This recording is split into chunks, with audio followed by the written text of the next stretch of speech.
Good morning, good afternoon, good evening, however you're tuning in. Thank you for tuning into Sports with Balls on this, what are we at, man? January the 8th? Wow. January's flying by, man. Flying by.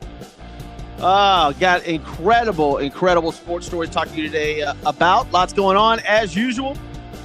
College football playoffs coming up. NFL playoffs coming up.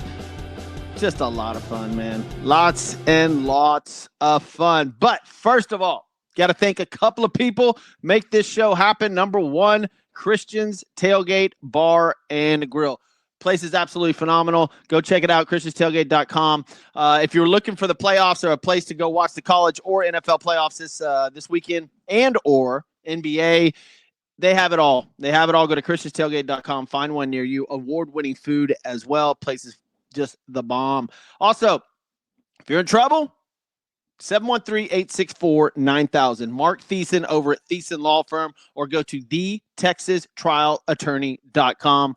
The guy will take care of you. Texas, Colorado, he's got you covered. Number one DWI attorney in, or just basically around. Call Mark Thiessen, 713-864-9000, or visit thetexastrialattorney.com. Also, Wesley Butler, Butler CCS, fire, water, mold, roofing. Call Wesley Butler at Butler CCS Incorporated. Look, now we're on this subject. Prayers out to everybody in Los Angeles, Santa Clara. Just that whole area is being absolutely devastated right now by wildfires, burning up cities. Well, not cities, not the entire city, but homes, people in them. Like, the video footage is absolutely gut-wrenching. 80-mile-an-hour wind, spreading this stuff around, zero containment. Just be safe out there. Prayers up for you guys over there in Los Angeles and California, Santa Clara. Just wow, devastating stuff over there. Please be careful. Take care of your loved ones, and man, we're praying for you. All right, what is today? January the 8th, National Bubble Bath Day. That's right. Take you a bubble bath. Argyle Day, Earth Rotation Day. English toffee, no thank you. National Man Watchers Day. Create balance in the world by putting men under the spotlight. Oh shit. This is my favorite one by far. This one's great. National Snuggle a Chicken. That is right. It is National Snuggle a Chicken Day. So if you got a chicken, I know a couple of you out there, just go snuggle a chicken. National Take the Stairs Day. I try to do that as much as I can. National Winter Skin Relief Day. Show and Tell at Work. Typing Day. War on Poverty. And it's the King, Elvis Presley's birthday. David Bowie's birthday as well today. Two entirely different musicians, but both great in their own right. Stephen Hawking's birthday as well today. All right, let's get on to some sports. This is Sports with Balls. I'm Jeff Michael. Let's get into it. Top stories. Tennessee in college basketball trounced Florida last night. Number one, Tennessee. I think they won by 30. We're going to get to all the NFL stuff here in a little bit. The NBA, I'm not going to get into college basketball or NBA. Maybe at the end of the show, I'll drag some NBA into this. It's just, I know that Trae Young nailed an incredible three-pointer, a half-court shot last night to win. But, dude, they play in the Jazz. The Jazz are 9-26. The NBA, to me, I just don't watch until close to the playoffs. I don't care if LeBron had a great dunk. I don't care what's going on in the NBA because it's all smoke and mirrors until we get to about 3 weeks before the playoffs. That's when I'll start watching or paying attention. In fact, this is sad. I mean, I'm a sports broadcaster. I can't name 7 head coaches in the NBA. I don't know half the people that can't. I don't know anybody that watches basketball that can. In fact, I don't know a ton of people that watch full basketball games. I saw a video last night about this guy trying to watch the NBA, and he didn't know one guy on the floor. There's 10 guys playing. He didn't know one single player on the floor. I forgot who the game was between. It was the Charlotte Hornets and somebody else. And he was like, this is why nobody watches the NBA. It was interesting video. Just there's a few superstars and a few good teams, and it's just the other games are pretty much worthless. What was the ratings last night for Hawks at Utah Jazz? What's the ratings for that game? I just want to know. It just seems like a lot of these games are irrelevant. Just not a lot of fun, man. Not a lot of fun to watch. It starts in college because you can't follow these players through the college ranks. They're one and done. Some of them don't even go to college. They go to the G League now. NBA has a audience issue, in my opinion, and I think it's a lot of people's opinion as well. But I digress. As soon as we start getting they're not even halfway through the season. Yeah, man, they're only 35 games into the season. I'm not doing it. I'm not doing it. Sorry. If you're an NBA guy, go to a different show. Sorry. Those of y'all listening on the podcast, thank you very much. Appreciate it. Podcast will be up directly after this live show. Where else? Justin Verlander has his 4th Major League Baseball team, the Tigers, the Astros, the Mets, and now the San Francisco Giants. Justin Verlander agrees to a 1-year deal, $15 million. I think this is him just tacking on some money. I think Justin Verlander is a great pitcher. I do. I just wouldn't expect him to play the full season. And he's terrible in the playoffs, record-wise and ERA-wise. I don't expect Justin Verlander to stay healthy. If you're a Giants fan, I guess this makes you somewhat happy. I guess you're okay with this, right? Like Verlander back. Is he front of the rotation? Is he back of the rotation? It's just, is he healthy? That's the main key. Is Justin Verlander healthy? If you're an Astros fan, are you, me being from Houston, Astros fan, I don't care. I'm not, I could have cared less if he stayed here or he left, honestly. I think healthy Justin Verlander is a great pitcher. It's just you don't get a healthy Justin Verlander that often anymore. He's aging. $15 million, good for him. San Francisco Giants, good for them. I hope it all works out. On to the NFL.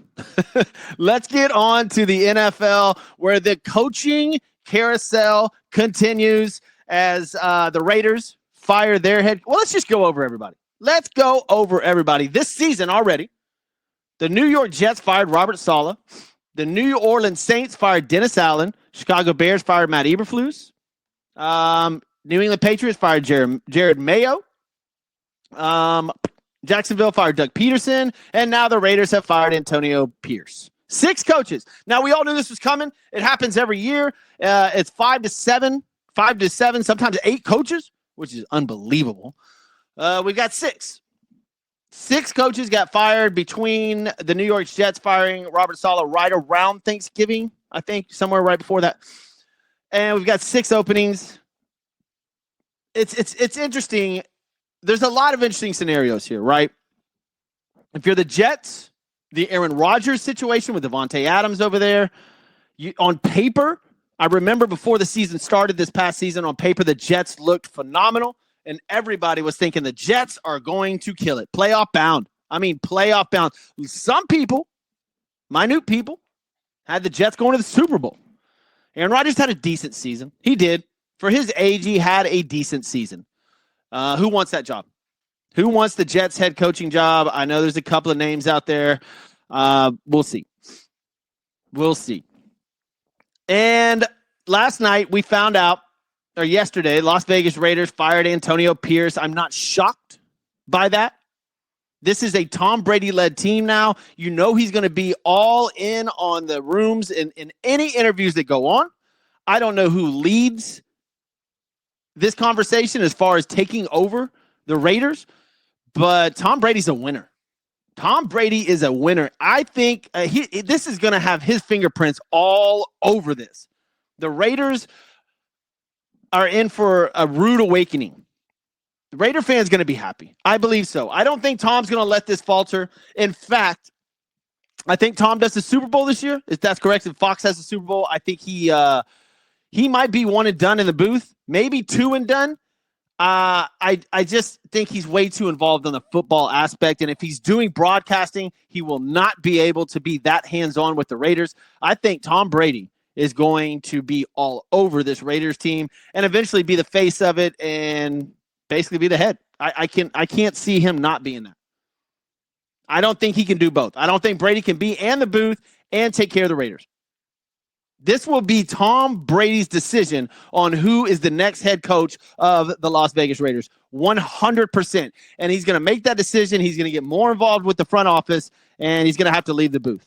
I don't know if this is one and done this year. He does do the Super Bowl this year. Is that his goal? He gets to do one Super Bowl, right? As a commentator, as a color commentator, and then he's out. That would make a lot of sense. If I'm Tom Brady, I want to be around the football as much as possible, and the team that I'm part owner of. So we'll see. No word from Jared Mayo yet. We saw the owner, Robert Kraft, give a sympathetic or apologetic speech yesterday about Jared Mayo. It was pathetic. He set him up. He's a good friend, and then fired him. Just brutal let go of Jared Mayo in New England. The head coaching positions that are open are interesting. The Bears, really interesting. New England Patriots, very interesting. Jacksonville, not. Who's taking Jacksonville? Who is taking the Jacksonville Jaguars head coaching job? Whoa. Somebody, it's got to be a new coach. I don't believe for a second they bring in an old coach who's going to be like, I want that job. On paper, their offense looks okay. It does. If Trevor Lawrence, he's the key, obviously. But they've got good running backs. They found a new running back this year. They've got Travis. I don't know. Maybe it's the ownership in Jacksonville. I don't know, but maybe they got to move Jacksonville. I have no idea. Move Jacksonville to Houston and call them the Oilers. I had a conversation with somebody playing pickleball yesterday about if you're Houston and you change your name from the Texans to the Oilers. Now, granted, we know Tennessee Titans are not getting rid of that name until Miss Adams passes away, something like that. Bud Adams' daughter. They own the rights to it. But if you're the Texans and you change your name to the Oilers, the amount of fans you instantly gain is over 1 million. It would be ridiculous. It would be unbelievable. But that's pipe dreams. But Jacksonville Jaguars, I don't expect them to get. I think they'll get a college coach that moves up to the pros. And they're just going to stay where they're at. The Jaguars, man, tough gig. Tough gig head coaching in Jacksonville. The Vegas one, that's impressive. Now, Dallas's Mike McCarthy contract runs up January 14th, and they denied the Chicago Bears request for him to go interview for their head coaching job. Interesting. Jerry Jones let Ezekiel Elliott go. He's now a Philadelphia Eagle to hopefully go win a Super Bowl, but is unwilling to let Mike McCarthy go talk to the Chicago Bears. Now, is that saying that he's staying in Dallas? If so, I'm sorry, Cowboy fan. I don't think he has a rap on that team. I don't. Micah Parsons looks mad.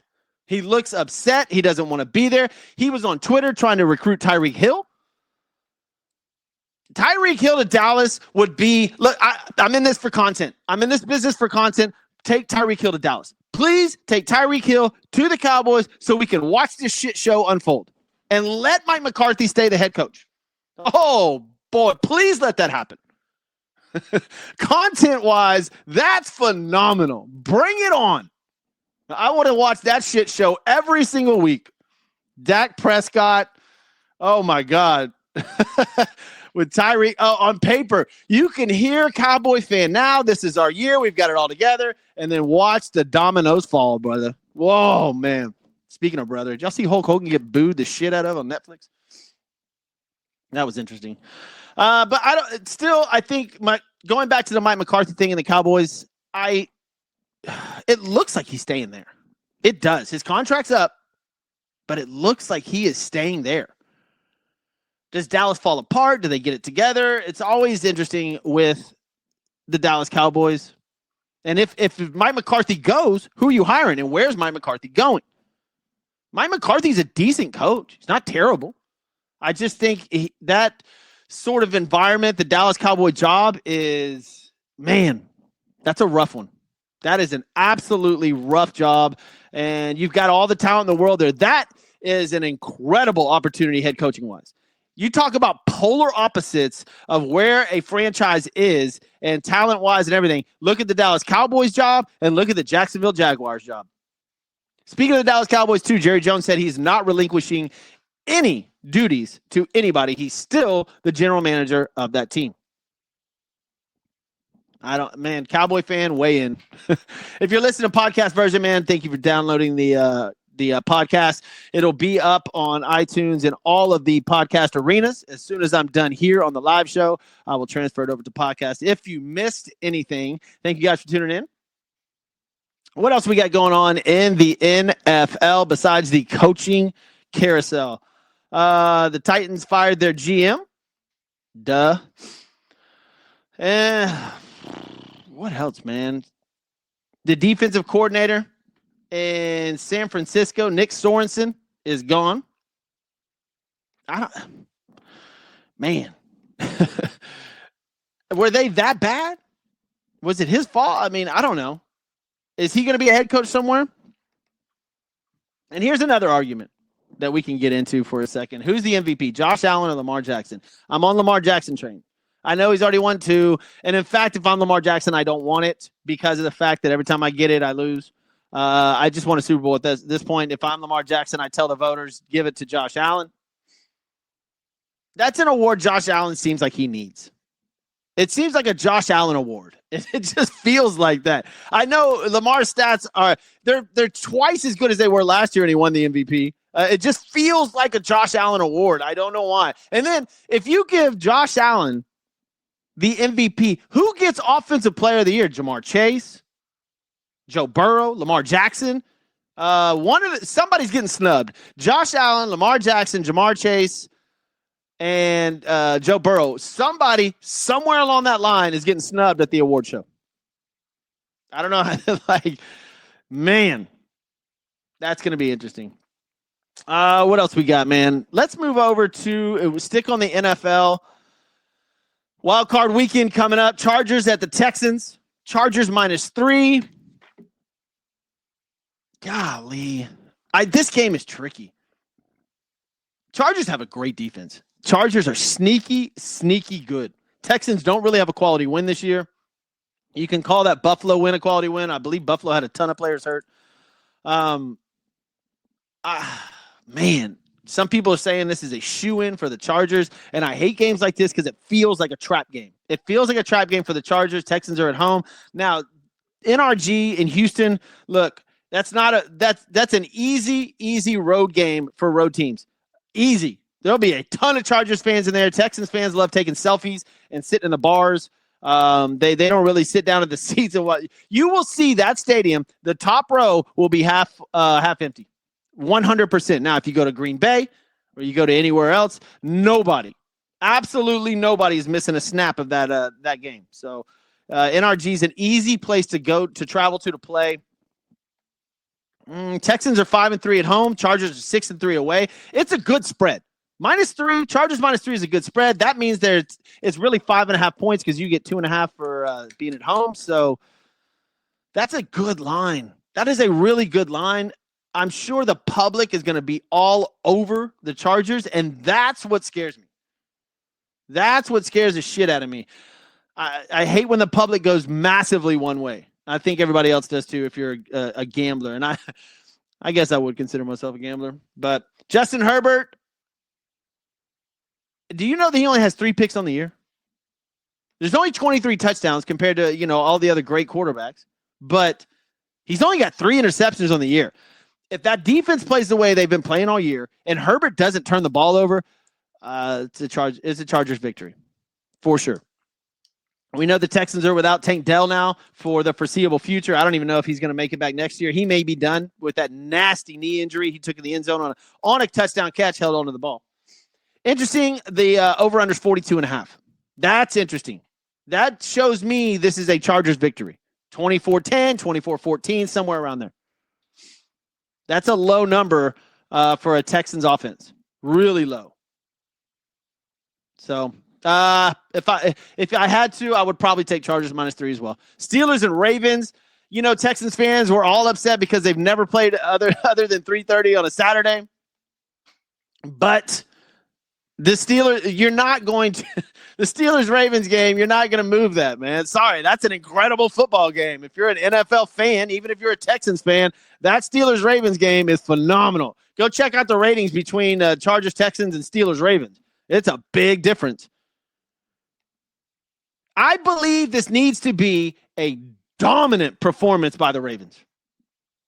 Lamar Jackson, here he is once again in the playoffs, 12-5 team, 6-2 at home, MVP numbers.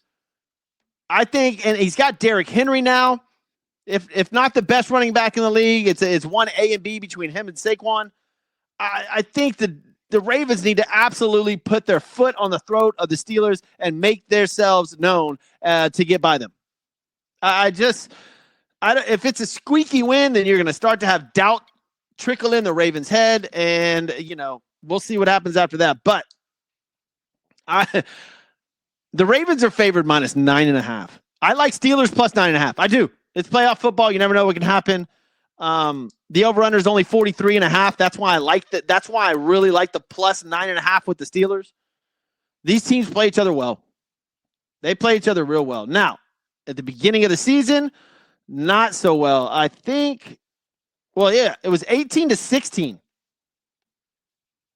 That's, the Ravens, the Steelers have already beaten the Ravens this year. 18-16 in week, man, that was late in the season.